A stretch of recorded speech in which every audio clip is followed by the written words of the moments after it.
Ideas para alcanzar un país con libertad económica, democracia política y seguridad jurídica. Aquí se habla libertad con Víctor Maldonado, solo por rcr.tv, la radio que se ve.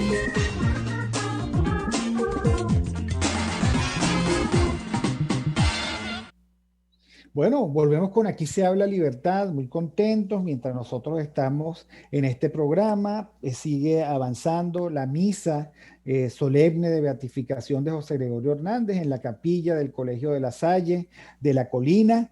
Y muy contentos por esa noticia, muy firmes en esta conmemoración de nuestros 2 años de habernos sacado del aire, muy alerta sobre la necesidad de un país que no se puede ver engullido por la barbarie, y muy contentos porque está con nosotros Gabriel Bracho, @Gabo Bracho, director de la empresa de consultoría política integral Politics Tips, un, un experto, consultor político joven. Allí ustedes lo tienen en pantalla, consultor político, experto en lenguaje corporal corporal.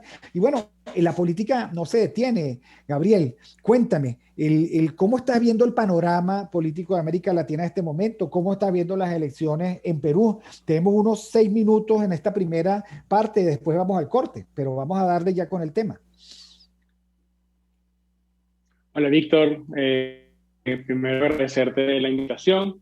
Bueno, hablando de Latinoamérica, bueno, yo creo que para enfocarlo así, creo que hay un problema porque la política ha estado cambiando y creo que la mayoría de los líderes no se están dando cuenta de cómo ha cambiado la política en estos tiempos, ¿no? Creo que hay una diferencia de cómo ha aumentado la tecnología, la manera de ver las cosas, la hiperinformación que tenemos todos, y creo que el principal, lo peor que veo en Latinoamérica es que los líderes y los políticos principalmente no están conectando con la gente porque no se han adaptado y se creen en y se quedaron como una política de antes, una política de que se concentran en los líderes, y en este momento creo que eso ha cambiado mucho. Ya las personas no están atrás de una persona, no, la política no se puede hacer a través de un líder que lo va a hacer todo, sino más bien creo que los líderes deben enfocarse a causas que de verdad ayuden a la gente y que la gente de verdad se conecte, aunque por lo menos estén enfocadas a las necesidades de cada persona, ¿no? Entonces creo que esa desconexión tan grande es porque en muchos países vemos que la gente va por un lado y los líderes van por otro,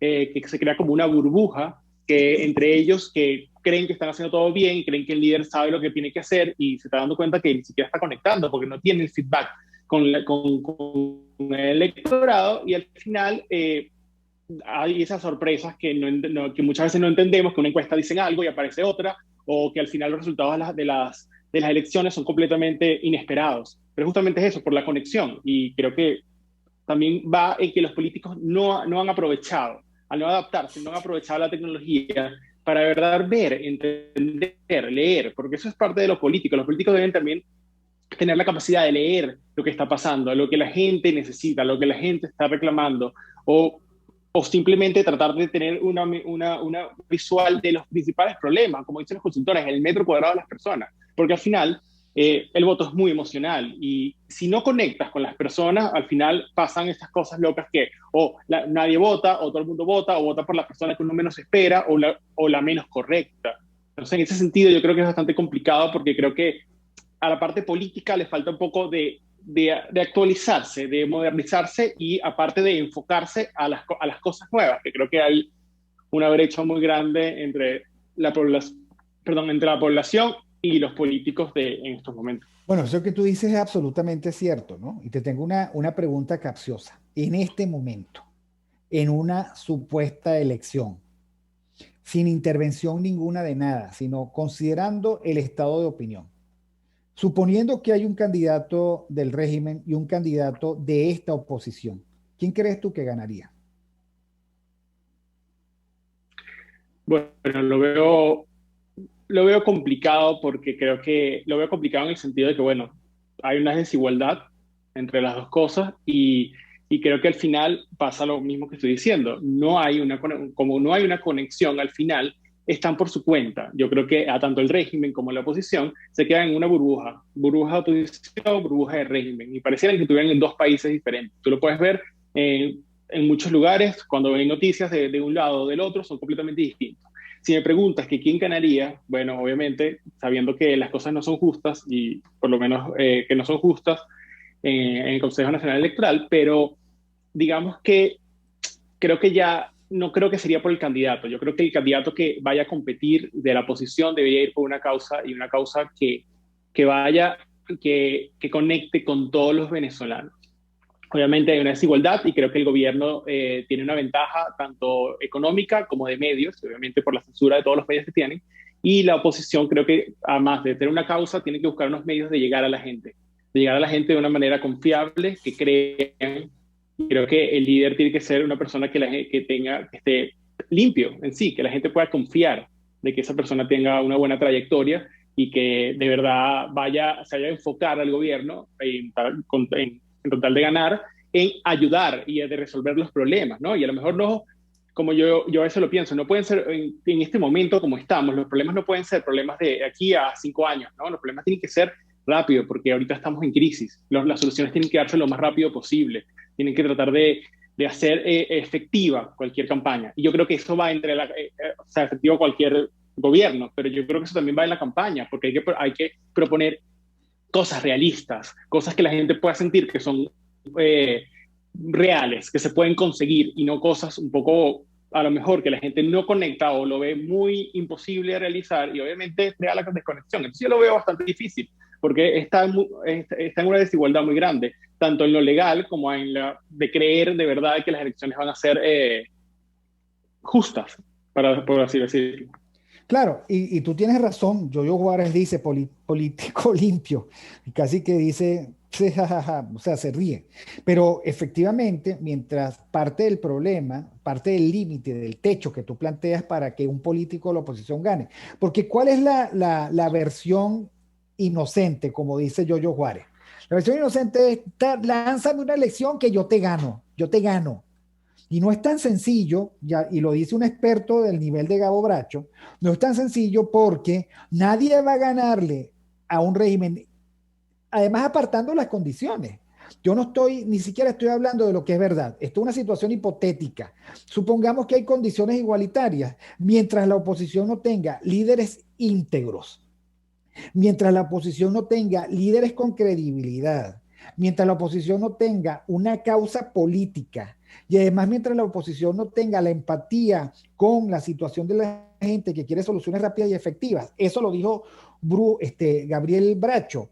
Si eso no está presente, no vas a ganar.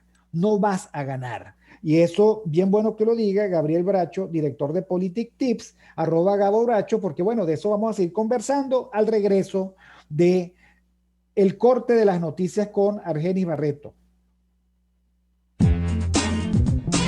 Aquí se debaten temas de interés nacional e internacional. Aquí se habla libertad con Víctor Maldonado.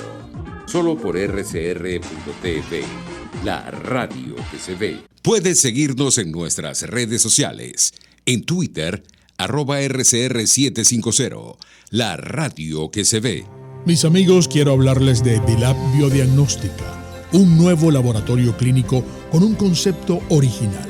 Además de estar dotado con los equipos de la más reciente tecnología y el personal de más alta calificación, Dilab Biodiagnóstica te ofrece ambiente y trato amables y los precios más económicos en todos tus exámenes de laboratorio. Pide tu cita en el 0212-945-5788. Dilab Biodiagnóstica, precisión y confianza en laboratorio clínico. Si quieres aprender a cocinar con placer todo en panadería y postres saludables, te recomiendo en Instagram Chef Male, todo low carb, keto y gluten free. Chef Male, con sus talleres online, te ofrece las técnicas de panadería cetogénica y baja en carbohidratos, ideales para cualquier persona en el mundo entero y siempre con un mensaje de amor y salud. Chef Male, horneando amor y salud en un solo clic. Informe RCR presenta titulares. Acto de beatificación del doctor José Gregorio Hernández se lleva a cabo en la iglesia San Juan Bautista La Salle en Caracas con pocas personas tras la pandemia del COVID-19.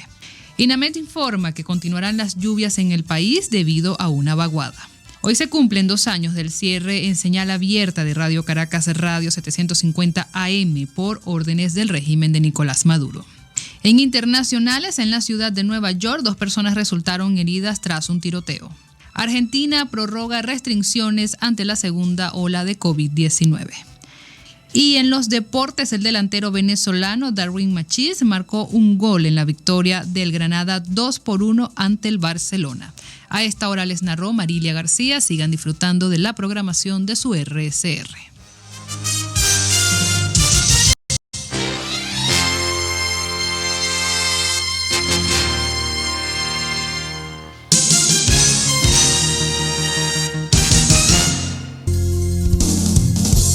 RCR 750 AM. Porque lo bueno une.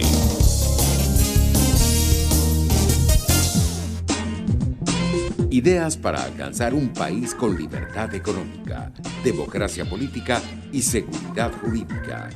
Aquí se habla libertad con Víctor Maldonado. Solo por rcr.tv, la radio que se ve.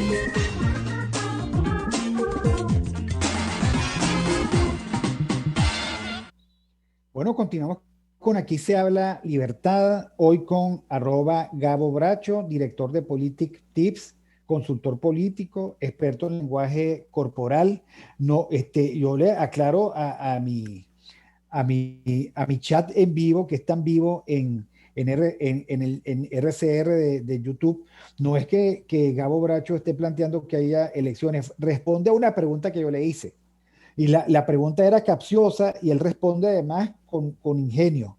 Él dice, mira, si tú quieres ganar, no creas que la tienes ganada, porque eso es lo que están planteando. Si eso eventualmente ocurriera, todo el trabajo está por hacer, pero no es que estamos nosotros de acuerdo con nada de eso. Y seguimos conversando con Gabo Bracho.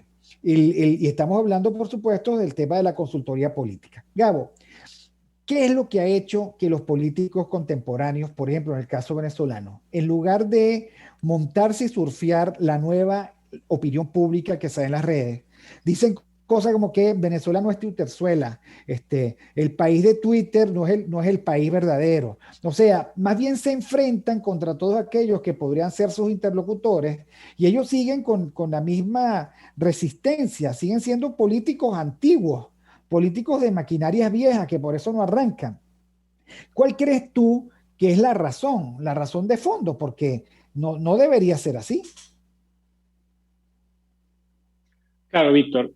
Yo creo que al final yo creo que todo basa en cómo analizar todo. Yo creo que cuando vas a una campaña política o siendo político en cualquier momento, porque bueno, los políticos en cierto modo no siempre están en campaña electoral, pero siempre están en campaña, siempre están saliendo en los medios, siempre están haciendo muchas cosas, ¿no? Yo creo que al final creo que va todo en la estrategia, en cómo ver el panorama, dónde estás jugando, por qué no aprovechar una cosa, no aprovechar lo otro.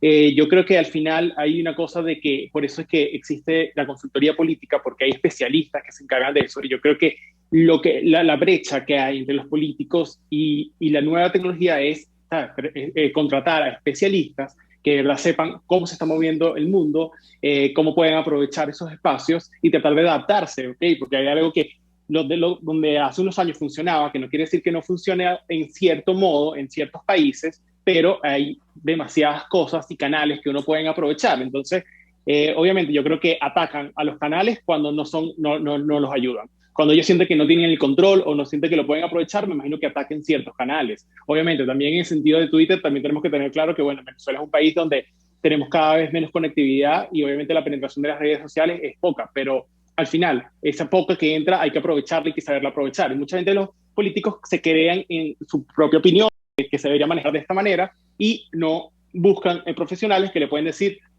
esto se hace de esta manera, o lo deja aprovechar, o pasa lo que pasa mucho en las campañas, y pasa no solamente en las campañas políticas, también en las empresas, en todo, que siempre piensan que la parte digital o la parte más online, internet, cualquier sobrinito que sepa un poco de redes sociales, puede manejarla. Y eso es una pérdida, porque al final una carrera política es algo serio, una campaña política es algo bien, que tiene que estar basado en una buena estrategia y que no es una estrategia que, bueno, esta es mi estrategia y bueno, vamos a ver cómo llegamos. No, la estrategia tiene una táctica que hay que seguir para lograrlo. Entonces yo creo que esa conexión de ver un poco más profesional la parte política y decir, no es solamente lo que yo opine, sino que, bueno, déjame escuchar a los expertos a ver cómo puedo aprovechar y cómo puedo adaptarme, ¿no? Por ejemplo, hay lugares donde hay países de Latinoamérica donde hay políticos que ni siquiera tienen cuentas de Twitter, cuentas de Twitter ni de Facebook, que lo ven que no lo necesitan, pero en este modo necesitan esa superconectividad porque al final es la manera más fácil de conectarse al pueblo o a la gente como tal. Antes era muy difícil, antes un político veías un discurso y te quedabas con eso. Ahora no, ahora cualquier persona le puede escribir directamente al político. Y el político debe saber que tiene que contestarle, tiene que tener el contacto y mantener el contacto. Y muchos políticos tienen miedo de hacer eso. Sí, tienen miedo y además no les gusta la crítica. Ellos lo único que quieren es aclamación y bueno, en la opinión pública no se comporta así. Son unanimistas, la opinión pública es pluralista. Y bien bueno cuando la opinión pública además no es beata, que es esa expresión de fans, ciegos, sordos y mudos que van detrás de un líder y que le perdonan cualquier cosa. Ahora, tú eres experto en lenguaje corporal. A ver si tienes a bien responderme esta pregunta. ¿Quién es el que peor de los políticos venezolanos usa su lenguaje corporal? Que tiene mayores problemas con lenguaje corporal. Bueno, primero, antes de decir alguno que puede tener problemas con lenguaje corporal, primero te voy a decir que el problema es que la gente no lo toma en cuenta. No lo toma como tal en cuenta, que es algo importante, algo que tiene que estar pensado, que tienes que ser consciente, porque lo principal es ser consciente. La gente no es consciente de su lenguaje corporal y muchas veces dan muchísimos más mensajes a través de eso que con un discurso. Me ha pasado con muchísimos políticos que me dicen, este es el mejor texto, esto es lo mejor. Y yo, ok, sí, pero no solamente importa qué vas a decir, también es cómo lo digas, ¿ok? Entonces, yo creo que, para no decir que hay un político que sea malo, el problema es que los políticos en Venezuela creo que no lo toman suficientemente en cuenta y generalmente siempre se le escapan en algún momento cuando hay un poco de presión. No puedo definir, hay muchos políticos de la oposición que lo hacen muy mal, que no se dan cuenta, ni siquiera lo toman en cuenta, que hasta lo puedes ver en un chat o en un Zoom, como ni siquiera están pendientes que la gente lo está viendo y que están mandando mensajes por ahí. Creo que, y de la parte oficialista, también hay gente que no sabe cómo reaccionar o no sabe cómo decir ciertas cosas y son ellos mismos y bueno, está bien, es algo que se puede entrenar, ¿no? Pero no quisiera comprometerme a decir que tanto de la oposición como hay malos en los dos lados, que creo que no se han preparado, como sé que en los dos lados hay gente que se prepara muy bien, se prepara bastante y que lo toma en cuenta. Pero creo que falta muchísimo en Venezuela que la gente tome en cuenta eso. Eso, y el lenguaje corporal no solamente para un político, puede ser para un profesor, para un empresario, para un negociador, para una persona que dé charlas. O sea, que no solamente eso, sino que no están entre nosotros y aparte estamos acostumbrados a comunicarnos sin darnos cuenta y por eso que muchas veces la gente no conecta con lo que estamos diciendo porque mandamos un mensaje con con el texto y con la voz y con los gestos del cuerpo mandamos otro mensaje. Entonces no me quisiera comprometer a decir exactamente qué persona tiene un mal lenguaje corporal. Ahora, si tú quisieras compartir con nosotros 3 recomendaciones para mejorar el lenguaje corporal, ¿a qué tenemos que estar atentos cuando estamos frente a otros, cuando estamos en posiciones de liderazgo, desde el punto de vista de nuestro cuerpo? ¿Cuál es la recomendación fundamental? Bueno, todo depende de la situación. No es lo mismo que hayas un discurso que estés hablando con una persona. Pero algo básico es el uso de las manos. Las manos tienen que mostrarse siempre. No escondan nunca las manos. Aquí las tengo. Traten de mirar siempre a la gente, de prestarle su atención, de que la gente sienta que de verdad le está prestando atención, de que de verdad no lo que pasa mucho en los políticos, que alguien le está hablando y está pegado al celular. O hay una rueda de prensa y los políticos están todos pegados al celular respondiendo mensajes y no se están dando cuenta que está pasando algo ahí. O sea, que ese es su mensaje, el mensaje que está dando. Entonces yo creo que mis recomendaciones son muy fuertes, es las manos, cuidan con las manos, no escondan las manos, muestren las manos. Mira, Gabo, estoy de acuerdo contigo. Te voy a compartir un ícono muy de nosotros, hoy día de José Gregorio Hernández. A José Gregorio Hernández siempre lo pusieron, siempre, Las estampitas mías de niño, pues, ¿no? Y todavía hoy lo pusieron siempre con las manos detrás. ¿Qué significa eso desde el punto de vista del lenguaje corporal? Bueno, lo que pasa es que en el sentido de José Gregorio Hernández lo ven de una manera un poco más seria, un poco más formal, ¿ok? Y siendo un poco más, como darle un poco más de señoría, ¿no? Generalmente las manos atrás pueden representar varias cosas, un poquito, en ciertos modos, presuncioso, depende, pero si lo van viendo, por ejemplo, en todas las películas ven que siempre los jefes, cuando están con sus empleados, tienen las manos detrás, porque es una manera de decir, bueno, un poco más de poder, pero también quiere decir que es una persona un poco más seria, más introvertida, un poco más callada, pero estás serio, estás consciente y tienes algo de poder, o sea, tienes como decirte, puedes expresar que la gente puede confiar en ti, en ese sentido. El problema es cuando también estás hablando. Si tú estás hablando y escondes las manos, la gente lo puede percibir como que estás ocultando algo. Ok, también, bueno, hay que tener, obviamente, el estudio del lenguaje corporal, no solamente lo que estás viendo y eso es nada más, tienes que ver un entorno completo, porque si hace frío, depende de dónde estés, qué tienes en las manos, todo eso depende, ¿no? Pero la idea es nunca ocultar las manos tienen que verse las palmas de la mano. Además, por ahí te puedes recordar mucho a todo lo que hacía Carlos Andrés Pérez en su campaña, que mostraba las manos. Justamente eso fue preparado, justamente. Y yo creo que en el sentido de cómo lo vendieron es para darle un poco más de seriedad, un poco más de señoría, de importancia. La segunda cosa, los colores. Bueno, los colores es algo importante que se puede hacer en el marketing político, pero todo dependiendo de qué quieres mostrar. Por lo menos les voy a dar depende de lo que quieras generar, porque no es que, o sea, uno tiene que tener una imagen, una marca personal y que la gente lo reconozca. Es decir, no sé, que siempre estás con una camisa de algún color y la gente te empieza a reconocer con eso y es tu visual que la gente puede ver. Pero también depende de las situaciones, porque el color puede ser, depende de lo que quieras enviar un mensaje por ahí oculto, un metamensaje, decir que, no sé, estás por un partido o por otro, quieres llamar la atención o no la atención. Te voy a dar algo que pasó hace bastante tiempo. Hace bastante días, cuando estaba Obama en la presidencia, en algún momento él se fue de vacaciones, no recuerdo bien exactamente a dónde se fue de vacaciones, y en ese momento estaba a punto de formarse una guerra, de que Estados Unidos iba a guerra con otro país, ¿no? Y obviamente era una situación bastante fuerte. Él estaba de vacaciones y aquí estaba a punto de entrar en guerra. Entonces él regresó a Estados Unidos y lo primero que hizo fue que se hizo un traje y el traje era beige. ¿Qué fue lo que hizo con eso? Que toda la persona hablara no de que estaba a punto de entrar en guerra, no de todos los problemas, no que él estaba de vacaciones. Todo el mundo se centró y que qué raro que Obama tenía un traje beige. Y lo que hizo fue para distraerlo, para que la gente dejara de hablar una cosa con lo otro. Entonces, claro, los colores son muy poderosos porque pueden dar un mensaje distinto, pueden llamar la atención y pueden representar ciertas cosas. Por ejemplo, si que puedes representar que estás más serio, más informal, los colores obviamente de tu partido, obviamente puedes hasta jugar, utilizar los colores del partido contrario para confundir, puedes hacer mucho. ¿Ok? Pero eso es un estudio que hay que hacerle a cada candidato y ver qué colores le favorecen, tanto por color de piel, por cómo se viste, por el entorno donde está, por partido político, por todo. Hay que ver qué quiere y ver qué mensaje quiere transmitir y ahí definir qué colores puede ser reconocido. ¿Y cuál sería el color que tú nunca recomendarías a un hombre dirigente político venezolano? Un hombre dirigente político venezolano.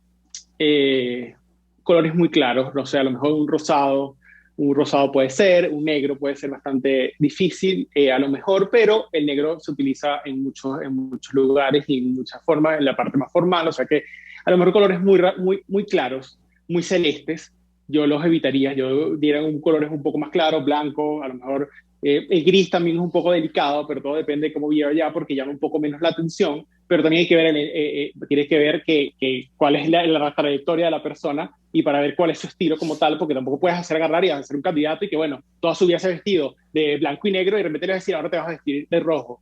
Eso va a crear un choque y hay que hacerlo poco a poco. Bueno, para que una de las campañas que, pero yo lo recomendaría que perdió Caldera, una de las campañas que perdió Caldera, es porque Caldera siempre estaba enflusadito, ¿no?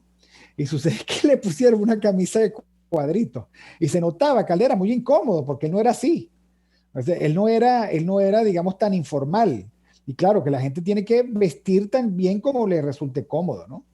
Como le resulte interesante. Y en cuanto a las mujeres, ahora una mujer política, que las hay en Venezuela también, ¿qué colores no le recomendarías nunca? ¿Qué colores nos recomendaría? A lo mejor a ellas, un poco más delicado, no sé, pero por lo menos con un verde, muy verde, creo que no le iría muy bien, pero Un es que, verde como te digo, perico, un depende de verde la persona perico como nada, tal. un verde perico Eh, no. un, un verde, sí. No, un verde perico, no, a lo mejor tampoco y tampoco o sea, bueno, depende como lo sabe, tampoco le diría que siempre estuviera vestida de rosado, a menos que sea un partido o un colores muy, que se vean completamente femeninos, no lo haría, siempre tiene que ser un color un poco más neutro, que vaya de los dos lados, ¿no? Porque obviamente depende de lo que quiera ver, depende de lo que esté haciendo, pero bueno, la idea es que abarque la mayor cantidad la mayor cantidad de gente, ¿no? Y bueno, no sé, una mujer de gris creo que no funcionaría para nada, una candidata de gris creo que quedaría muy, muy apagada y más siendo mujer. Eh, pero creo que en esos colores sería un poco más, porque obviamente la mujer, a ver, hay que darle cierta vividez a tanto a mujeres como a hombres en la política. Entonces, claro, los colores que son muy apagados o muy claritos a lo mejor eh, pueden generar así como que un poco de desánimo a la gente, pues, en campaña. Tú sabes que a veces, en el caso de una dirigente política, en el caso de María Corina, yo he visto, por supuesto no tengo ninguna crítica fundamental a la forma como ella se viste, pero yo he visto que ella a veces cuando quiere hablar en serio se pone un traje negro, que es muy de venezolana, ¿no? Las venezolanas se ponen su traje que llaman ejecutivo, ¿no? Oscuro, y digamos que con eso pareciera que le confieren un poquito más de seriedad a su discurso en ese momento. Pues no es lo mismo estar así que andar en blue jeans y zapatos de goma. Eso tiene sentido cuando un dirigente político o una dirigente política, como tú dices, bueno, el negro no es tan recomendable. Tiene sentido el poner eso como parte de la expresividad de que voy a hablar en serio. Claro, porque como te digo, el negro a lo mejor como una persona que se viste todos los días de negro. Hablo en ese sentido, pero el negro es algo universal que da seriedad y da mucho prestigio. O sea, al final, cuando tú vas a hacer un discurso, vas a hablar y vas a decir algo serio, no es que eso es como que, bueno, me agarraron así, me vestí como sea. No, eso tiene una preparación. Obviamente, el negro también hace que la gente no se distraiga y no esté pendiente de que mira qué color, mira qué camisa de cuadrito, mira el fondo, sino que la gente se concentre en el mensaje. Entonces, en ese sentido, es importante. Es igual como a veces la gente me dice, no, es que yo quiero que el discurso con mucha gente atrás. Eso no siempre es necesario. No siempre tiene que tener mucha gente atrás. Eso No, depende del sobre todo si entorno, la del gente, lugar y sobre todo del si la gente está motivo y viendo del el resultado que celular. quiere tener. Si tú tienes gente atrás que ni siquiera te están parando bola a ti, sino que están viendo el celular, es terrible. Es terrible. Si lo ves con cara distraído, es Bueno, terrible.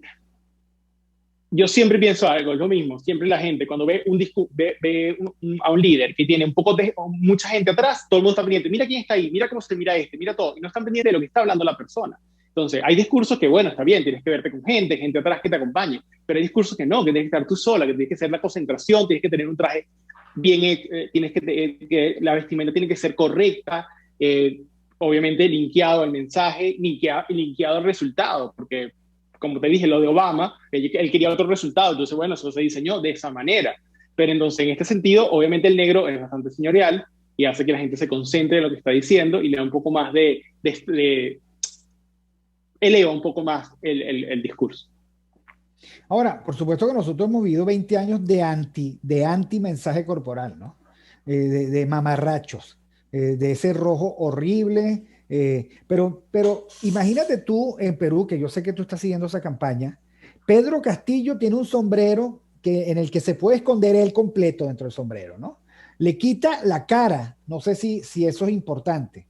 Y Keiko, que es su adversaria, que es mujer, no sé si esas franelas ceñidas que ella utiliza, siendo una mujer que en este momento, una mujer ya de 40 y tantos años, el, el, digamos, un poquito gorda, no es gorda, gorda, pero un poquito gordita, se le nota que está gordita, tampoco como que le presta mucha atención a cómo se viste, ¿no? ¿Qué opinas tú? Bueno, primero, antes de recordarte algo, lo que me dijiste de Venezuela de los 20 años, yo creo que mucha parte del régimen sí le presta atención y aunque no nos guste, por lo menos Chávez manejaba mucho el lenguaje corporal a los ciudadanos, ¿no? Cómo usaba las manos, dónde levantaba las manos, cómo lo hacía, todo, yo creo que eso sí fue bastante estudiado. Aló, no sé si estoy Ahora, bien hablando de la solo. parte, Dale, Dime, es dime. que creo, es que o yo me desconecté o tú te desconectaste o los dos nos desconectamos y no te oí la idea. No, lo que estaba comentando antes, que me dijiste que tenemos 20 años acá y que el régimen a lo mejor ha hecho un desastre, sí tienes razón, pero por ejemplo, Chávez, él sí manejaba el lenguaje corporal y era preparado. Lo que él hacía, movía las manos, no era que le salía así, era como lo hacía, porque todo es preparado, porque todo es una estrategia, porque todo es una campaña para mandar el mensaje, ¿no? Y que bueno, en cierto modo tuvo bastante éxito mandando sus mensajes, ¿no? Pero, claro, hay una gran parte que no obviamente ni le para y obviamente no está pendiente de eso. Hablando ya de Perú, sí creo que hay un poco de descuido, creo que no lo están tomando en cuenta, ¿ok? Creo que cada uno trata de conectar, por lo menos Pedro Castillo creo que está tratando de conectar con un cierto electorado y por eso lo usa de esa manera, pero eso va a tener un techo en un lugar y a lo mejor la gente está acostumbrada a verlo así, a lo mejor una imagen que él tiene y que la gente lo puede reconocer de esa manera, porque a lo mejor ese sombrero hace que la gente lo reconozca, puede ser un ícono y que la gente lo pueda reconocer, pero va a tener un techo, no todo el mundo va a calar con eso. En parte de Keiko, a lo mejor no está completamente concentrada en el mensaje que está enviando, obviamente debería cuidar su vestimenta, cómo se viste, y más en este momento que, por así decirlo, hay como una guerra de ideologías en cierto sentido, y que ella tiene que tratar de abarcar a la mayor cantidad de personas. No creo que lo importante de Keiko es que ella no puede pensar que eso no tiene ningún mensaje. Ella no es que porque se viste de una manera u otra va a ganar o no va a ganar, pero debería cuidarlo, debería tomarlo en cuenta dentro de toda su estrategia, no dejarlo de lado. Cuidarse, o sea, no es que tiene que ser una Miss para ganar una elección, pero cuidarse la vestimenta en algún momento y hay muchas personas que no le van a tomar atención a esa, otras que sí, y también puede jugar un poco con eso. Yo creo que ella debería vestirse de una manera un poco más formal, un poco más seria, y no el nivel de separarse de la gente, no, pero como una persona normal, pero un poco más de seriedad, para que la gente la tome de ese mismo Bueno, sentido. es que lo que tú estás diciendo es muy importante. En primer lugar, porque la política entra por los ojos, ¿no? Decíamos al principio que la democracia es el estado de la opinión pública. Y la opinión pública puede conectar contigo o puede no conectar contigo. Creo que de eso trata, entre otras cosas, el neuromarketing, de lo cual tú podrías también darnos clase, porque eres experto en eso. Y por eso, digamos, el cuidado de los colores, el cuidado de la mirada, el cuidado de las manos, el cuidado del discurso, el cuidado de todos, es la puesta en escena. El candidato es un producto y tiene que empezar a verse así. No es el chivo que más en la campaña. Es un producto que tiene que tener, que debe tener cuidado y que sobre él actúan eso que tú llamas un conjunto de expertos y de consultores políticos. Aquí el que crea que puede ganar sin consultores políticos está pelado, pelado, pelado, porque son muchas las aristas de una campaña y no se puede dar nada por descontado, ni siquiera en la circunstancia venezolana. Cuando cese la usurpación y haya elecciones libres, eso lo vamos a poder ver con absoluta claridad. Bueno, Gabriel, un último mensaje. ¿Qué le recomendarías tú a una persona que quiere comenzar la carrera política? Bueno, si quiere comenzar la carrera política, primero tiene que, de verdad, primero pensar y interiorizarlo, porque he pasado con muchas personas que quieren ser políticos de la noche a la mañana y de verdad no es nada que de verdad han analizado y que han pensado, entonces yo creo que no es un juego, o sea, es algo que tiene que ser una vocación. Y como tú dices, también tiene que entender y tener la capacidad de de adaptarse de adaptarse y adaptarse también a la crítica, como tú decías en el principio. Tiene que ser una persona que tiene que estar, que hay gente que le va a decir las cosas malas y las cosas buenas. Y que no siempre tienes que decir, no, es que yo quiero que todo el mundo me diga las cosas buenas. No, es que uno aprende y cambia por las cosas malas. ¿Okay? Yo siempre tengo un lema cualquier persona que asesoro, es que yo no estoy para decir que lo haces bien, yo estoy para decir que lo haces mal y decirte cómo lo tienes que arreglar. Porque al final, ¿cómo haces que mejoras? Y mi trabajo en ese sentido es que la persona mejore y mande el mensaje correcto y obviamente ganes las elecciones.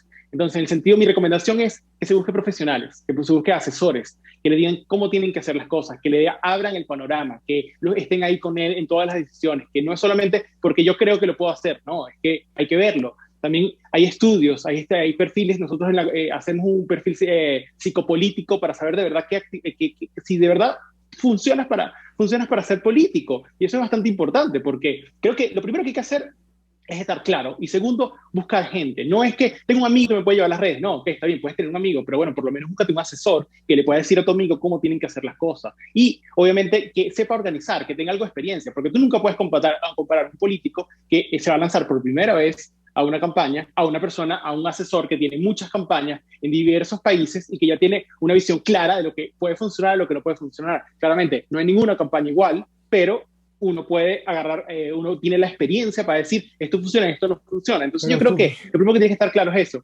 ¿Ah? No, tienes el método, funciona porque tienen método.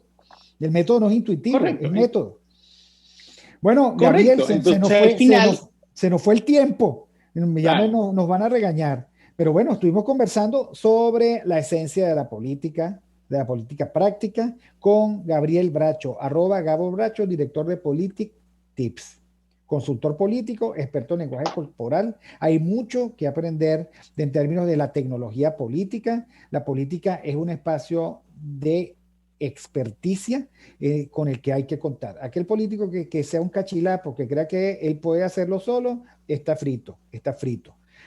Los que muestran eso, los que ven eso solamente, no están mostrando todo el fondo de lo que significa la campaña. Gracias, Gabriel. Muchísimas gracias por estar con nosotros. Muchísimas gracias, Víctor.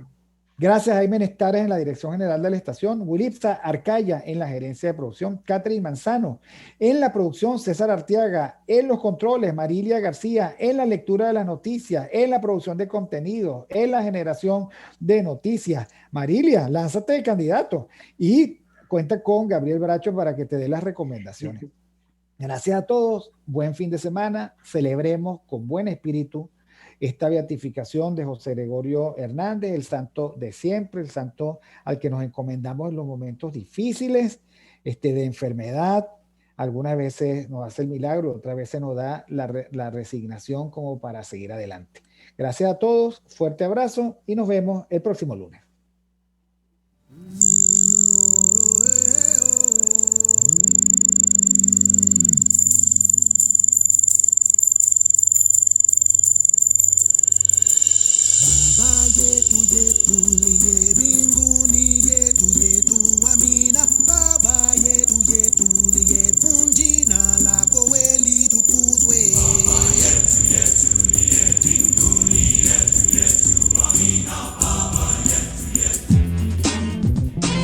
RCR presentó Aquí se habla libertad con Víctor Maldonado, solo por rcr.tv, en Twitter y Periscope, @RCR750, la radio que se ve.